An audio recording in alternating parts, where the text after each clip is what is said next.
Bienvenue à Namur, je suis Julien Devos, conservateur ici au Tréma, au musée des Arts Anciens du Namurois. Je vais vous faire découvrir notre musée qui est abrité dans un magnifique hôtel de maître du XVIIIe siècle, l'hôtel de Gueffier d'Estroy.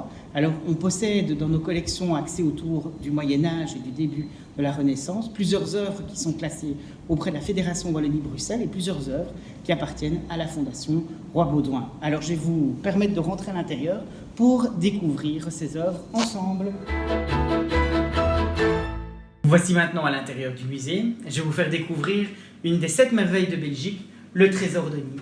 Ce trésor est constitué d'une 50aine de pièces environ d'orfèvrerie absolument exceptionnelles qui ont été léguées en 2010 à la Fondation Roi-Baudouin et qui ont été classées auprès de la Fédération Wallonie-Bruxelles. Alors ce trésor est constitué d'un ensemble de pièces qui peuvent être des objets qui ont été utilisés pour le culte, mais aussi des reliquaires.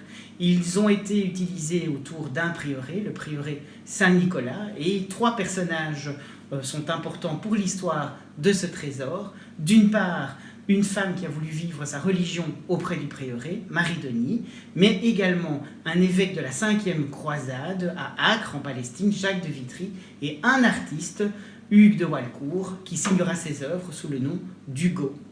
Une œuvre plus particulière et à mettre en relation avec le travail d'Hugo, c'est sans conteste parmi nos œuvres magnifiques datées de la première moitié du XIIIe siècle, c'est les plats de l'Évangéliaire. Alors ces plats, c'était des plaques qui étaient travaillées, qui protégeaient un livre, l'Évangéliaire, qui contenait l'ensemble des textes qui étaient lus dans le cadre des fêtes qui étaient pratiquées suivant le calendrier du prieuré Saint-Nicolas à Ogny.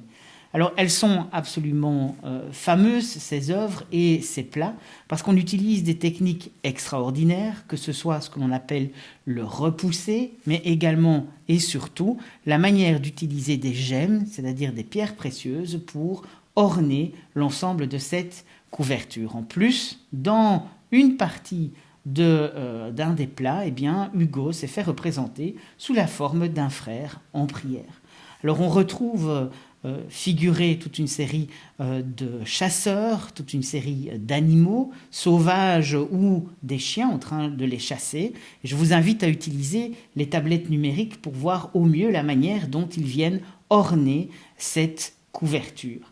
Alors évidemment, on peut croire que cette œuvre est très connue, elle est très connue, fameuse, on la voit dans nombre de publications et pourtant elle pose encore de nombreux mystères.